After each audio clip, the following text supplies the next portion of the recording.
have now tuned into my haves and have-nots recap. Guys, be sure to subscribe if you have not yet done so. Also, be sure to share this video wherever you like to share videos. And this episode, oh my gosh. Well, we know from the last episode that it was like pretty crazy because we saw the blood everywhere. We knew that Amanda had gotten shot, but we didn't know like if she was dead, if she was alive, what the hell was going on. So now it's giving us a little bit of a clearer picture of what the hell's going on. Because I was just like, oh my God, is she dead? Is she alive? Did she just like shoot herself? I didn't know. So here, once again, they found Amanda's body.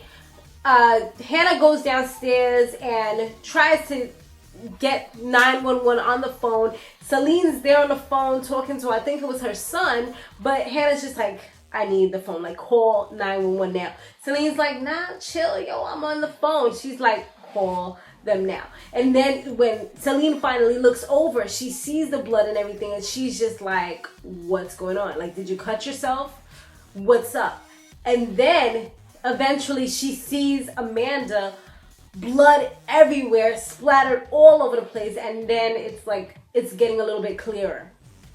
It's like freaking Wyatt is delirious. He's like losing his mind because that's his sister at the end of the day. So Maggie in her cute little suit, honey, she was strutting her stuff. Yes, she was moving them little legs. And she's trying to stall because once again, Jim is not there. And the conference needs to get started like ASAP. We have people that are about to do live coverage of the event. You also have the press there. They're trying to get their story out there. So it's like, Jim, where the hell are you? And he doesn't have a phone on him, so it's no way to really contact him. Meanwhile, on the other side of town, the hood side, Candace is finally about to let Jim go. First, she was playing with him a little bit, letting him think that he's about to die. He was trying to hit her with some pipe, but she caught him like, nah, you do that, you ain't even gonna be able to like do nothing after that. Like, trust me. But he's like, you said he was gonna kill me anyway. And so she was pretty much just playing with him. She wasn't gonna kill him. She already established that in the last episode that she wasn't gonna kill him or do anything to him. But she just pretty much wanted the money. But I'm like, yo, money does not come that easily. I feel like there's going to be some type of repercussions. There's going to be some kind of payment. Like, money does not come free just like that. I feel like it was given to her too easily, and Jim is going to retaliate. So now she sends him eventually on his merry little way to take the bus, the public transportation, and he's just like super lost. Like, which way do I take it? How much is it? What do I gotta do? How do I know it's going in my right direction? You know, the normal questions that somebody that has never been on the bus would ask, even though to somebody like me who takes public transportation, it's like all you gotta do is look at the map, you know, or ask somebody, what's the big deal? You know, but for somebody who's never done that, it's like, it's almost like beneath him too, because she pretty much did this as punishment. So when he goes outside though, it's like all the hood folks was looking at him like, who is this dude and what is he doing here? Or if they do know who he is, they're like, what is he doing in our neighborhood? Like, I despise him, I don't like him, he's white, he ain't supposed to be up in here.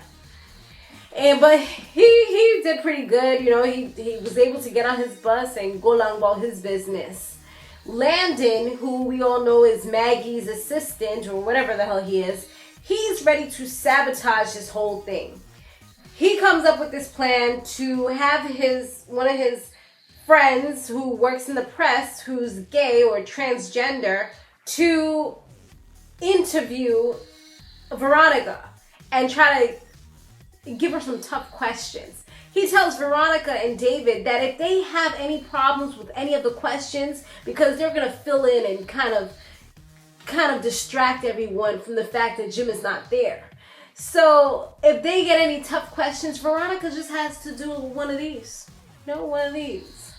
And David just has to straighten up his tie a little bit. But when they get on stage and it's time to do everything, to have a little conference and their little segment that they're doing, This what was the name of the person? I think her name was Brandon.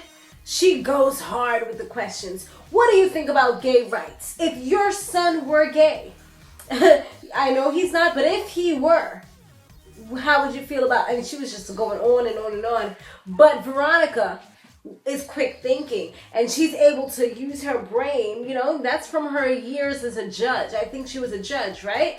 Yeah, she's able to think fast, and she was able to kind of counteract that and not really answer the question, but answer the question all in the same breath. Yeah, that's what I call skills. I mean, I don't really like her at all, but she got skills. You gotta give people credit where credit is due.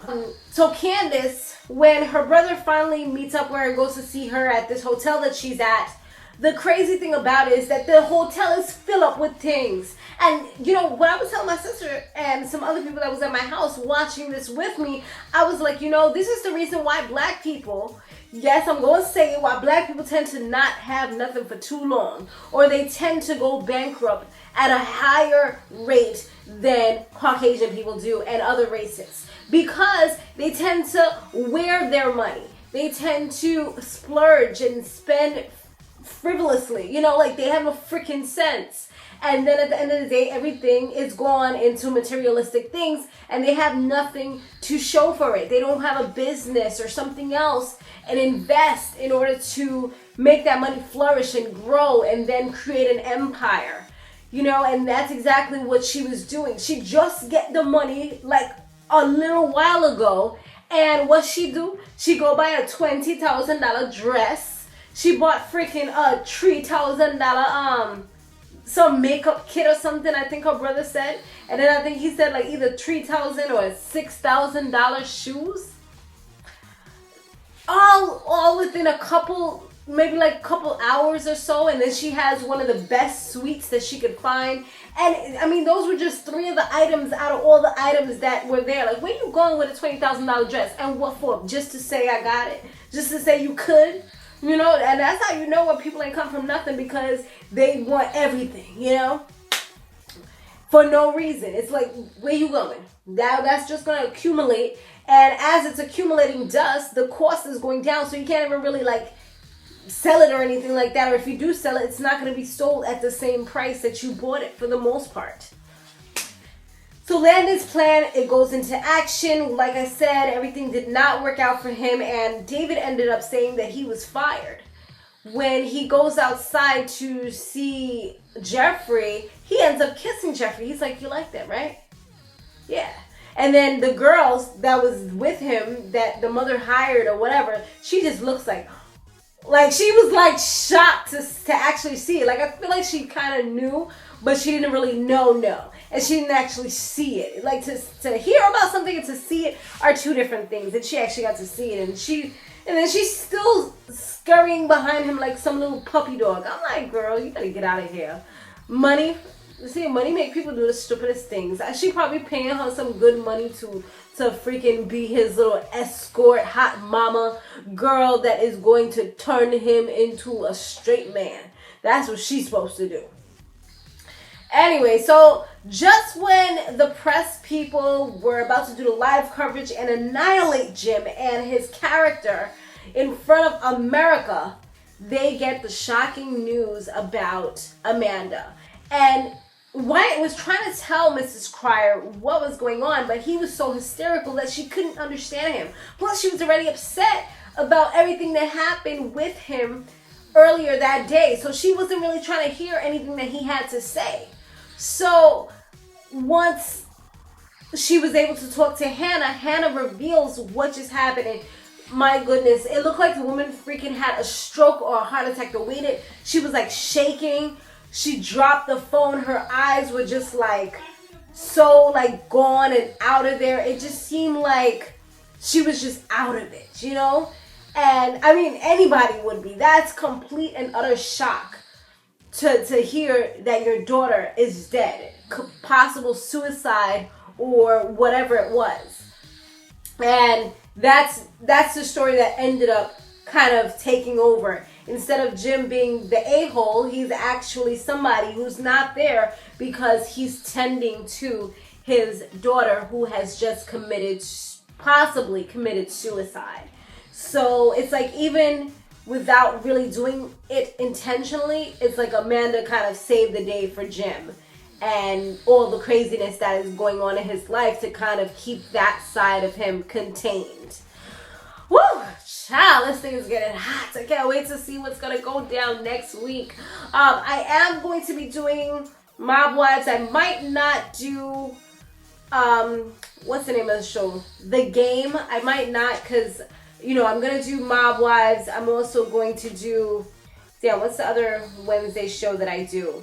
Oh, Empire. So I'm going to do Empire. I'm going to do Mob Wives. I didn't do Mob Wives last week, so I do have to actually watch the last episode. So I'm going to do that, and then I'll be able, maybe I'll do 6 and, well, whatever 2 last episodes are the ones that are out. Maybe I'll do them together, or I'll just do one, whatever. You can't cry over spilt milk, right?